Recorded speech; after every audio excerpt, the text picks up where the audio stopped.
যদি কোথাও আইসা খালি বাহাত শব্দটা মুখে লয়, যদি কোথাও আইসা খালি বাহাত শব্দটা মুখে লয়, তাহলে এই বাঞ্ছত্রে যাইতে দিবেন না, আটকাই রাখবেন।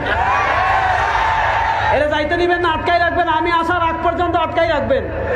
যদি সে তার পীররে শুধু মুসলমান প্রমাণ করতে পারে, তাহলে হে জিতছে, আর বাহাস করা লাগবে না। জান,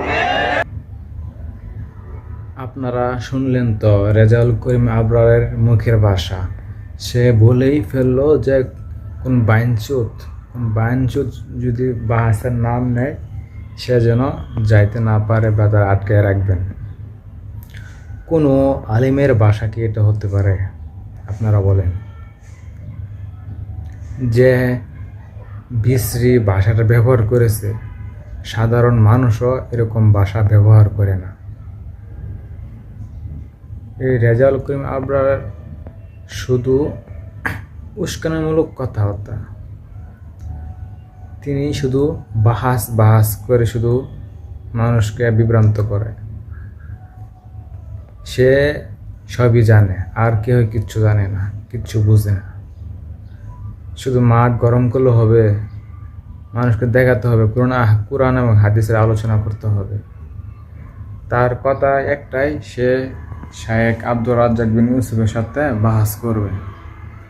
শায়েখ আব্দুর রাজ্জাক বিন ইউসুফ হচ্ছে তার বাপের সমান বয়স। সে তার কি এখন বাহাস করার বয়স আছে বা বাহাস তিনি কি করে? তিনি তো বাহাস করে না। এখন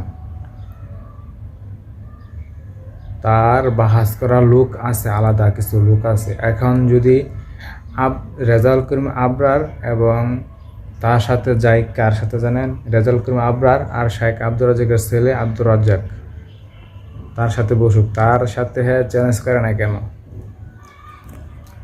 তার সাথে চ্যালেঞ্জ করে না কেন?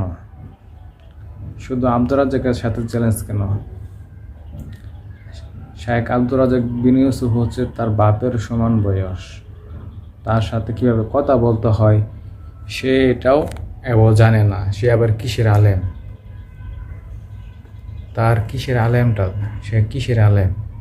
সে তো বলেই ফেললো বাইনচুত। নজরুল্লাহ, কোনো আলেমের মুখে এগুলা মানায়? বাহাস করার যেহেতু এতই ইচ্ছা, তুমি বাদার রাহুলের সাথে বাহাস করে না কেন? বাদার রাহুল তো বলছে যে আমি কোরআন জানি না, সমস্যা কি? আমি তো হাদিসগুলো দেখাবো, বা কোরআনে যা আছে হাদিসগুলো যা আছে সব তো আমি দেখাবো মানুষকে, বা আমার সাথে আরও লোক থাকবে, বা আরও দায়িত্বশীল লোক থাকবে, তারা দেখবে। কিন্তু কি কারণে রেজাউল করিম আবরার শুধু শায়েখ আব্দুর রাজ্জাককে গালাগালি করে আমি বুঝি না। রেজাউল করিম আবরার ভাই, আপনি গালাগালি করবেন না, এগুলো থেকে বিরত থাকবেন।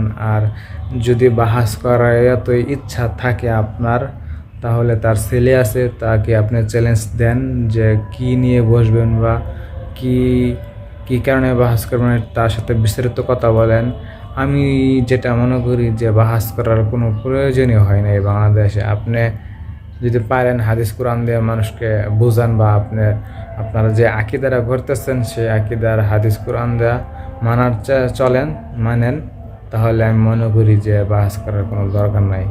আপনারা শুধু গালাগালি করেন, শুধু শায়েখ আব্দুর রাজ্জাককে চ্যালেঞ্জ করেন বাহাসের জন্য। আমি তো বললাম, এখন রেজাউল করিম আবরারকে বলি যে আপনার বাবার সাথে বাহাস করবো, আমি রেজাউল করিমের আব্বার সাথে আমি বাহাস করবো। রেজাউল করিম বাপ কি রাজি হবে?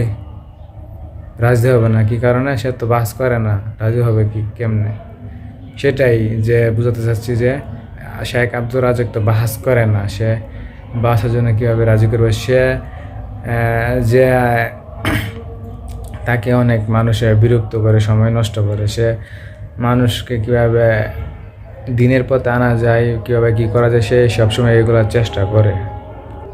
তার কাছে এত সময় নাই, ফাউল সময় নষ্ট করার সময় নাই। সে রেজাউল করিম আবরার যে বিভ্রান্ত করে যে সময়টা নষ্ট করবে, সেই সময়টা শায়েখ আব্দুর রাজ্জাকের কাছে নাই।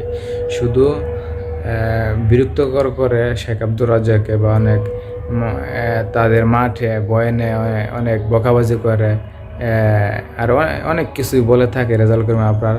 তাকে যেন আল্লাহ হেদায়েত দান করে, আর এরকম যেন কথা না বলে রেজাউল করিম আবরার।